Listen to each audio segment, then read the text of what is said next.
నిజామాబాద్లో పుష్కరాలకు భక్తులు పోటెత్తారు. ఇంకా 2 రోజులే మిగిలి ఉండడంతో భక్తులు భారీగా వస్తున్నారు. జిల్లాలోని పోచంపాడులో ఘాట్లన్నీ భక్తులతో నిండిపోయాయి. అక్కడి పరిస్థితిని మా ప్రతినిధి శ్రీకాంత్ అందిస్తారు. Srikanth, over to you. Mahagodavari పుష్కరాలు మరింత వైభవంగా జరుగుతున్నాయి. నిజామాబాద్ జిల్లాలో భక్తజన సందోహంతో పుష్కర ఘాట్లన్నీ పోటెత్తుతున్నాయి.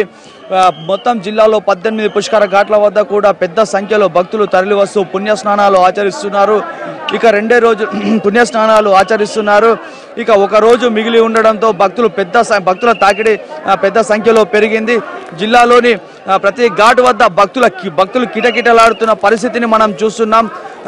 అటు జిల్లాలో ప్రధానమైనటువంటి పోచంపాడ్, కందకుర్తి పుష్కర ఘాట్ల వద్ద భక్తులు పెద్ద సంఖ్యలో అంటే కుంభం మేళాను తలపించే స్థాయిలో భక్తులు వచ్చి పుణ్య స్నానాలు ఆచరిస్తున్నారు.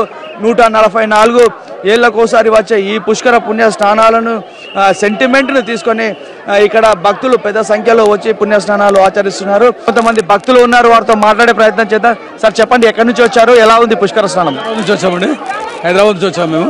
ఇక్కడ పుష్కరాలు ఏర్పాట్లు బాగానే ఉన్నాయి, చాలా ప్రమాణంగా జరుగుతున్నాయి. చాలా సంతోషంగా ఉంది మాకు ఇక్కడికి వచ్చినందుకు. ఏర్పాట్లు చాలా బాగున్నాయి, పోలీస్ యంత్రాంగం కూడా చాలా బాగా పనిచేస్తున్నది. ఈ విషయాల్లో చాలా మేము అభినందిస్తున్నామండి. తెలంగాణ వచ్చిన తర్వాత ఫస్ట్ పుష్కరాలు చాలా బ్రహ్మాండంగా జరుపుకున్నాము. చాలా సంతోషంగా ఉన్నది, హ్యాపీ. సౌకర్యాలు బాగున్నాయండి, బ్రహ్మాండంగా ఉన్నాయి, చాలా బాగున్నాయి. పోలీస్ యంత్రాంగం బాగా పనిచేస్తున్నది. ప్రభుత్వం కూడా చాలా మంచిగా అన్ని సౌకర్యాలు ఇస్తున్నది, బ్రహ్మాండంగా ఉన్నది. తెలంగాణ వచ్చిన తర్వాత మొట్టమొదటి పుష్కరం. మేడం, ఈ పుష్కరాల ఫీలింగ్ ఎలా ఉంది, మీరు చెప్పండి. చాలా బాగుంది, చాలా మంచిగానే ఉంది. మేము హైదరాబాద్ నుంచి వచ్చాము. నేను స్నానం చేశాను. గోదావరి పుష్కరాలు నాకు చాలా నచ్చాయి. ఇవి 144 ఏళ్ళ తర్వాత ఒక్కసారి వస్తాయి. ఇవి అందరూ చూసి 14 నుండి 25వ తేదీ వరకు పుష్కరాలు జరగబడును.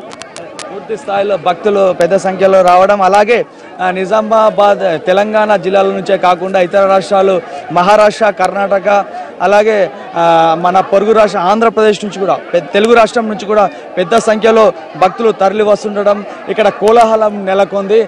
ఇప్పటి వరకు అయితే భక్తులకు ఎలాంటి ఇబ్బందులు తలెత్తకుండా ఇటు అధికార యంత్రాంగం అన్ని ఏర్పాట్లు చేస్తుంది. ఇక మరొక రోజు మిగిలి ఉండడంతో భక్తుల తాకిడి మరింత పెరిగే అవకాశం ఉన్నందున ఇటు అధికారులు కూడా భక్తులకు ఇబ్బందులు కలగకుండా అన్ని చర్యలు చేపడతామని చెప్తున్నారు. ఇటు భక్తులు కూడా పూర్తి స్థాయిలో సంతృప్తి వ్యక్తం చేస్తున్నారు. కెమెరా పర్సన్ రవిచరణ్తో శ్రీకాంత్, ఎన్టీవీ, పోచంపాడు నుంచి.